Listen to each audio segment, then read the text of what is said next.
Hello guys, welcome back to my YouTube channel yes chem study. अभी आप success. मैं हूं आपका एजुकेटर शिवम मिश्रा। आपका स्वागत करते हैं आपके अपने YouTube channel yes chem study पर। मेरे प्यारे बच्चों, अगर आप लोग बोर्ड एग्ज़ाम और किसी भी चीज़ की तैयारी करते हैं तो आप अपने इस यूट्यूब चैनल को ज़रूर से ज़रूर सब्सक्राइब कर लीजिए, ताकि आने वाली लेटेस्ट वीडियो की नोटिफिकेशन सबसे पहले आप तक पहुंचती रहे। और मैं आपको पूरा का पूरा कंप्लीट सिलेबस जो दे रहा हूं, यह आपके लिए बहुत ही इम्पॉर्टेंट है मेरे प्यारे बच्चों।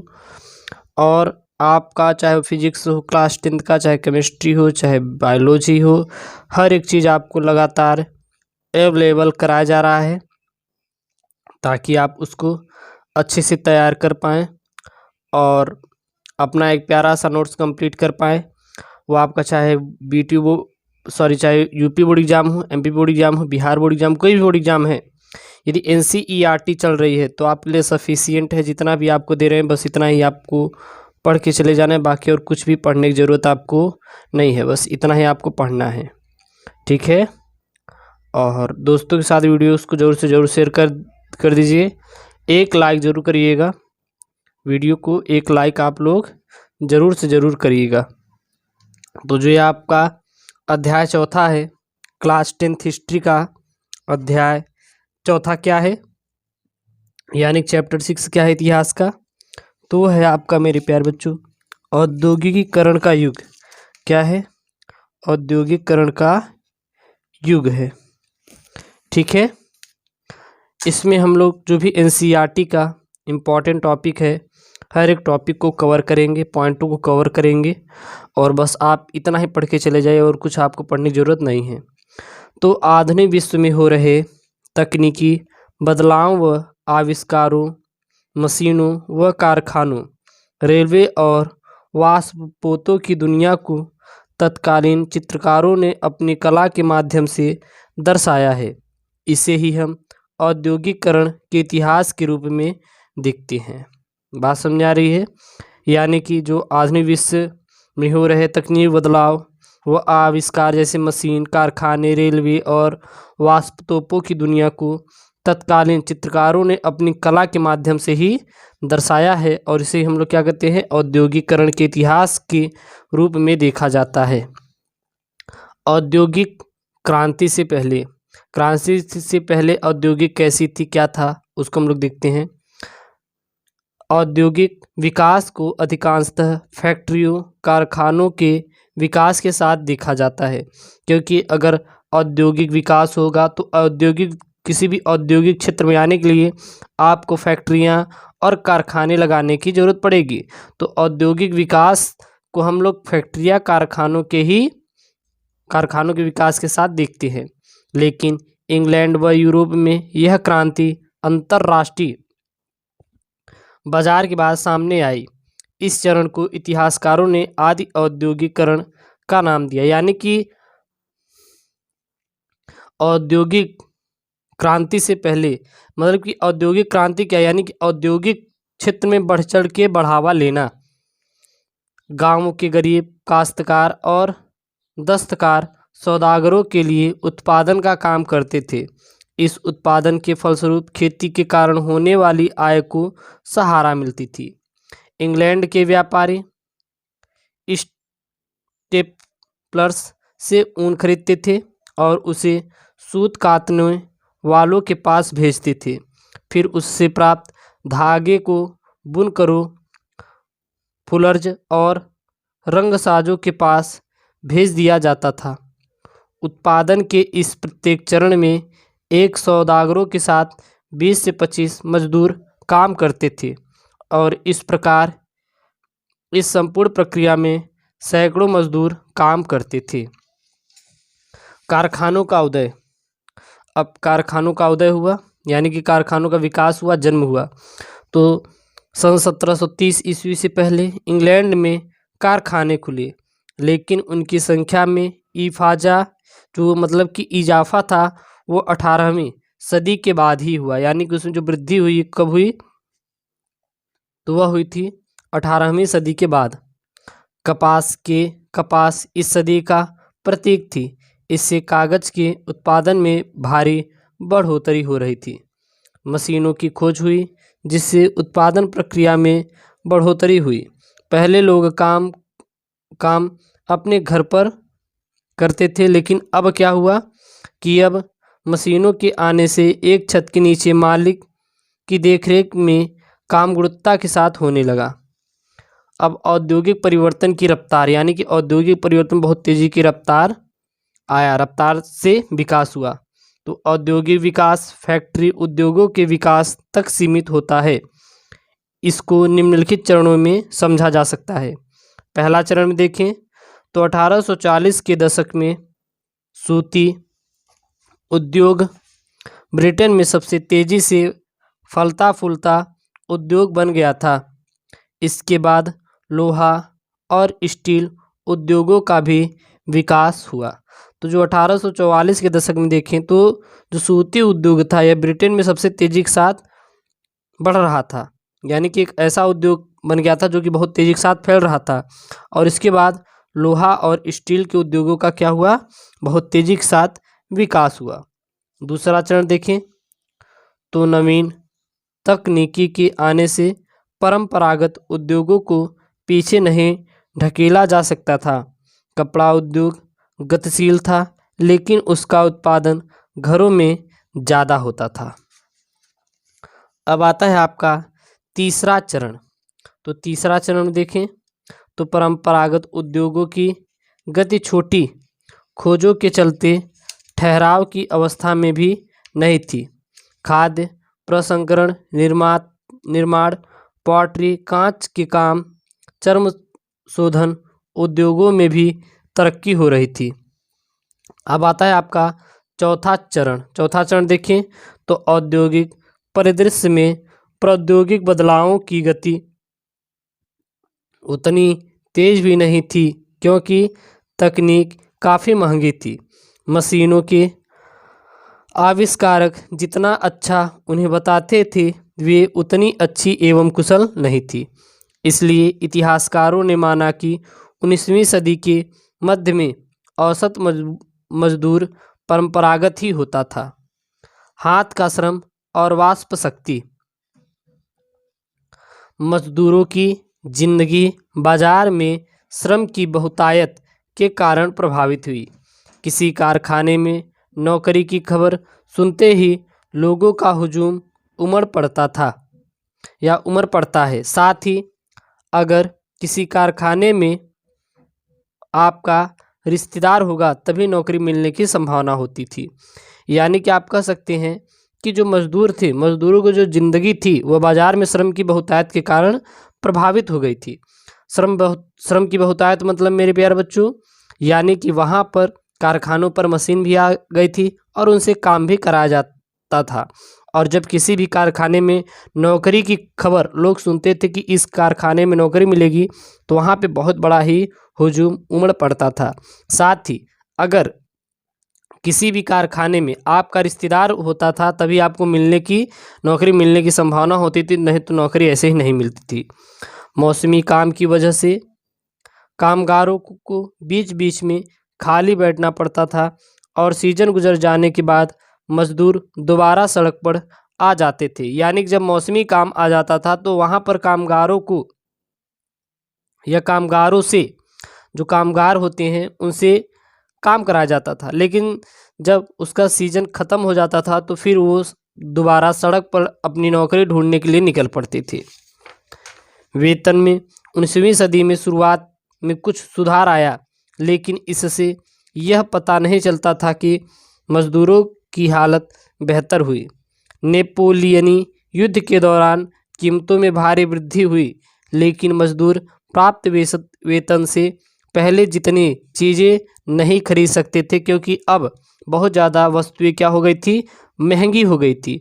और जब वस्तुएं महंगी हो जाएंगी और उनका जो वेतन है वो नहीं बढ़ेगा, तो जाहिर सी बात है वो सामान कहाँ खरीद पाएंगे, नहीं खरीद पाएंगे, क्योंकि उनके आय के वास्तविक मूल्य में भारी कमी आ गई थी। मजदूरों की ज़िंदगी, अगला जो पॉइंट आता है वो आता है, क्या आता है, मजदूरों की ज़िंदगी। तो 19वीं सदी के प्रारंभ में अच्छे हालातों के बावजूद 10% शहरी आबादी को गरीबी का सामना करना पड़ता था। यानी कह सकते हैं जब 19वीं सदी का प्रारंभ हुआ था तो इसमें अच्छे हालातों के बावजूद भी जो 10% शहरी आबादी थी, यानी बोले तो अगर 100 लोग हैं तो उसमें जो 10 लोग हैं उनको गरीबी का सामना करना पड़ता था। 1830 ईस्वी की आर्थिक मंदी में बेरोजगारों की संख्या 35 से 75% पहुंची। यानी कि पहले 1830 ईस्वी के पहले देखें तो जहां पे 100 व्यक्तियों में से केवल 35 लोग बेरोजगार थे, तो अब वहां पे 100 में से 75 बेरोजगार हो गए हैं और 25 के पास ही केवल रोजगार है। मजदूर नई प्रौद्योगिकी से चिढ़ते थे, क्योंकि अगर नई प्रौद्योगिकी आ जाएगी तो उनका जो काम है, नौकरी है, वो छिन जाएगी, क्योंकि अब वो मशीनें करेंगी। उन्हें इससे अपने रोजगार पर खतरा महसूस होता था। उन उद्योगों में स्पिनिंग जेनी का प्रयोग प्रारंभ किया गया तो हाथ से ऊन काटने वाली महिलाओं ने हमला शुरू कर दिया था। शहरों में 1840 के दशक के बाद निर्माण तेजी से बढ़ने लगा। सड़कों, रेलवे स्टेशन आदि कामों में लोगों को भी नौकरी मिलने लगी थी। अब है उपनिवेशों में औद्योगिकरण। तो इसके अंतर्गत हम कारखाना उद्योग के साथ साथ गैर मशीनी क्षेत्र पर भी ध्यान देंगे, ठीक है ना। एनसीईआरटी के हर एक टॉपिक को हम लोग कवर करेंगे, एक भी छूटेगा नहीं आपके। अब यहाँ पे भारतीय कपड़े का युग, क्योंकि अब जो विदेशी कपड़े थे वो मेरे प्यारे बच्चों पहले बनाए जाते थे, हम लोग यूज करते थे, लेकिन अब भारतीय कपड़े कहीं ना कहीं हमारे मार्केट में आ गए थे। तो अंतर्राष्ट्रीय कपड़ा बाजार में भारत में रेशमी एवं सूती उत्पादों का दबदबा था। जब तक मशीनी युग का प्रादुर्भाव नहीं हुआ था तब तक बहुत दबदबा था रेशमी और सूती उत्पादों का। भारत की महीन किस्म की कपास का बड़ा लंबा चौड़ा व्यापार होता था। कोरोमंडल तट पर मछली पट्टनम और बंगाल में हुगली के माध्यम से भी दक्षिण पूर्वी एशियाई बंदरगाहों के साथ व्यापार चलता था। निर्यात व्यापार में बहुत सारे भारतीय व्यापारी एवं बैंकर सक्रिय रहते थे, जो चीज़ों को लेकर जाते थे और निर्यातकों तक पहुंचाते थे। व्यापारी उत्पादन में अपना पैसा लगाते थे, लेकिन सन 1750 के दशक तक भारतीय सौदागरों के नियंत्रण वाला नेटवर्क टूटने लगा था, क्योंकि अगर देखें तो यूरोपीय कंपनियों की ताकत बढ़ने लगी थी। इसलिए जो भारतीय सौदागरों का नियंत्रण था वो क्या हो गया था, नेटवर्क टूटने लगा था। 17वीं सदी के आखिरी सालों में व्यापार का मूल्य 1.6 करोड़ रुपए था, जो सन 1740 के बाद 30 लाख रुपए तक सिमट गया। पुराने व्यापारिक घराने जो थे वो बहुत ही कमज़ोर पड़ने लगे थे। अब आखिरकार जब औद्योगिक यानी बहुत सारी मशीनें आ गई तो बुनकरों का क्या हुआ आखिरकार। तो सन 1760 के दशक के बाद ईस्ट इंडिया कंपनी की सत्ता आने के बाद भी भारतीय की कपड़ा निर्यात में गिरावट नहीं आई।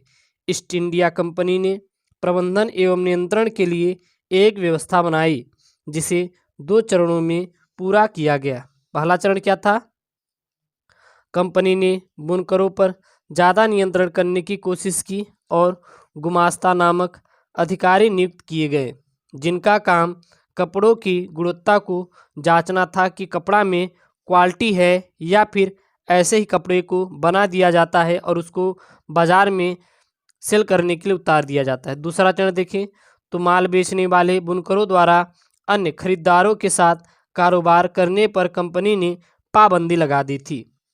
बुनकरों व गुमास्तों के बीच टकराव पैदा होने लगे।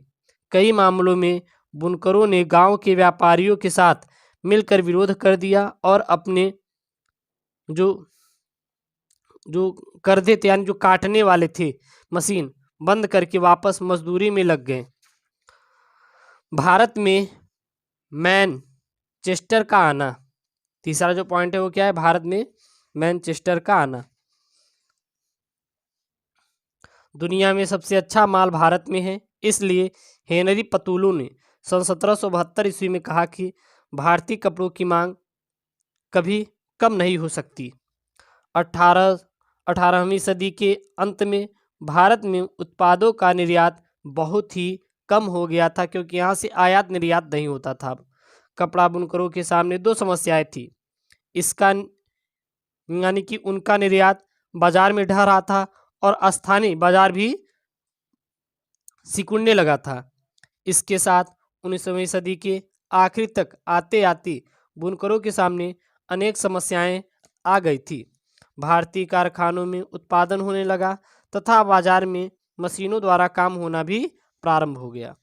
अब फैक्ट्रियों का आना, अब जो अपने शहर में बहुत सारी फैक्ट्रियां भी लगने लगी थी। और किस दशक में, चलिए देखते हैं। 1854 ईस्वी में पहला कपड़ा मिल बम्बई में लगाई गई, यानी सबसे पहली कपड़ा मिल कहाँ पे लगाई गई थी, तो बम्बई में लगाई गई थी। और किस सन में, सन 1854 में। एवं वर्ष 1962 में 4 कपड़ा मिलें काम करने लगी। इसी दौरान बंगाल में पहली जूट मिल खुल गई। और अगर देखें तो उत्तरी भारत में एल्गिन मिल 1860 के दशक में कानपुर में भी खोली गई थी। और 1874 ईस्वी में मद्रास में भी पहली कताई और बुनाई मिल खुल गई थी। प्रारंभिक, अब आता है आपका अगला पॉइंट आता है प्रारंभिक उद्यमी, यानी कि प्रारंभ में कौन कौन से उद्यमी निकल के आए थे। बहुत सारे ऐसे थे अलग अलग राज्य के, जो कि उद्यमी ने अपना कारोबार को लगाया था। तो बंगाल के द्वारकनाथ टैगोर ने सन 1830 से सन 1840 के दशक में 6 संयुक्त उद्यमी कंपनी लगा दी थी। वर्ष 1917 में कलकत्ता में पहली जूट मिल लगाई गई और सेठ हुकुमचंद ने चीन के साथ व्यापार किया। जैसे ही भारतीय व्यापार पर औपनिवेशिक शिकंजा कसता गया, वैसे ही भारतीय व्यापारियों की जगह कम होती गई। वे उन्हीं उत्पादों का निर्यात कर सकते थे जिनकी अंग्रेजों को ज़रूरत थी, जैसे कच्चा माल, अनाज और अफीम, और इसके अलावा कोई चीज़ नहीं। यूरोपीय व्यापारियों, उद्योगपतियों के अपने वाणिज्यिक परिसंघ होते थे, जिनमें भारतीय व्यापारियों को शामिल नहीं किया जाता था। मजदूर कहाँ से आए? अब आखिरकार जब फैक्ट्री लगने लगी तो वहाँ पे मजदूरों ने विरोध कर दिया। जब विरोध किया, यानी फैक्ट्री नहीं लगनी चाहिए, तो अब क्या कोई मजदूर जाएगा उसमें करने के लिए, उसके बारे में है। तो फैक्ट्रियों की वृद्धि के साथ मजदूरों की मांग भी बढ़ने लगी और अधिकतर औद्योगिक इलाकों में मजदूर आसपास के ज़िले से आते थे। कानपुर की मिलों में काम करने वाले ज़्यादातर कानपुर जिलों से ही थे और उद्योगपति नए मजदूरों की भर्ती के लिए जॉबर रखते थे, जो उनका पुराना विश्वास वाला कारीगर होता था। इस प्रकार वह मजबूत व्यक्ति बन गया था। अब है आपका औद्योगिक विकास का अनूठापन। तो यूरोपीय प्रबंध की एजेंसियों को औद्योगिक उत्पाद में कुछ विशेष उत्पादों जैसे चाय, कॉफ़ी, नील, जूट आदि पर रुचि थी। ये उत्पाद भारत में वृक्की यानी बेचने के लिए नहीं, बल्कि मुख्य रूप से निर्यात करने के लिए आवश्यक होते थे। 19वीं सदी में भारतीय उद्योग के उत्पाद मैनचेस्टर में प्रतिस्पर्धा नहीं कर सके, जिसका कारण धागों का मोटा होना था। औद्योगिक समूह सामूहिक हितों के लिए एकत्रित होने लगे एवं सरकार पर दबाव डालने लगे। वर्ष 1900 से 1912 के भारत में सूती कपड़े का उत्पाद 2 गुना हो गया और पहले विश्व युद्ध के बाद धीमे औद्योगिक विकास के कारण एक नई स्थिति पैदा हुई। इसलिए भारत में मैनचेस्टर के माल का आयात कम हो गया और रातों रात एक विशाल देशी बाजार बन गया। उपनिवेशों में विदेशी उत्पादों को हटाकर स्थानीय उद्योगपतियों ने अपना आधिपत्य जमा लिया था। अब लघु उद्योगों की बहुतायत। अगला जो आपका पॉइंट आता है एनसीईआरटी का, वो क्या आता है? लघु उद्योगों की बहुतायत। तो युद्ध के उपरांत फैक्ट्री उद्योगों में लगातार इजाफा हुआ, लेकिन अर्थव्यवस्था में विशाल उद्योगों का हिस्सा बहुत छोटा था। उनमें ज़्यादातर वर्ष 1911 में 67% बंगाल और बम्बई में ही स्थित थी। यह संख्या वर्ष 1911 में 5% और 1913 में 10% थी।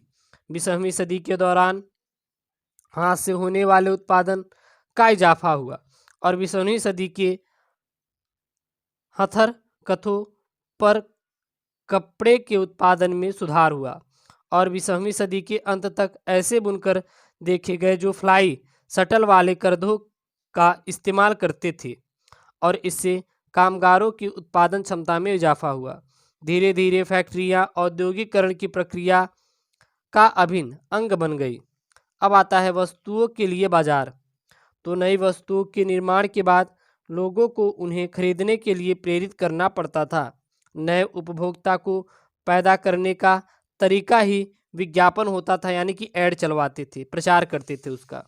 और मैनचेस्टर के कपड़ों को जब भारत के बाज़ारों में बेचा जाता था तो उनमें लेबल लगा होता था। यह चीज़ों की गुणवत्ता का प्रतीक होता था जिससे उपभोक्ता को आकर्षित किया जा सके कि वो इसको ले, क्योंकि यह क्वालिटी वाला सामान है। लेबलों पर शब्द अक्षरों के साथ तस्वीरें भी बनी होती थी। प्रायः भारतीय देवी देवताओं के चित्र होते थे और इसके पीछे उद्देश्य यही रहता था कि ईश्वर चाहता है कि आप इसे खरीदें। देवी यानी देवी देवताओं की तस्वीर के साथ ही सम्राटों, नवाबों और महत्वपूर्ण व्यक्तियों की तस्वीर भी इस्तेमाल की जाती थी और उसे शाही निर्देश से बनाया जाता है तो उसकी गुणवत्ता पर सवाल खड़ा नहीं किया जा सकता। भारतीय निर्माताओं के विज्ञापनों में राष्ट्रीय संदेश दिखता था। अब है निष्कर्ष। इससे क्या निष्कर्ष निकलता है? तो उद्योगों के युग में अनेक प्रौद्योगिक बदलाव हुए, कारखानों का उदय हुआ और नई औद्योगिक श्रम शक्ति अस्तित्व में आने लगी। यानी कि इन पूरे पाठ का निष्कर्ष है ये, जिस कारण कहीं न कहीं हाथ से चलने वाले उद्योगों को भी नुकसान हुआ। अब कुछ महत्वपूर्ण अगर तिथियां देखें जो कि आपके लिए इम्पॉर्टेंट है, यह ऑब्जेक्टिव में पूछ लिया जाता है तो इसको याद कर लीजिएगा। सन 1764 ईस्वी में देखें तो जेम्स हरग्रीव्स द्वारा स्पिनिंग जेनी मशीन का निर्माण किया गया था। कब किया गया था? सन 1764 ईस्वी में।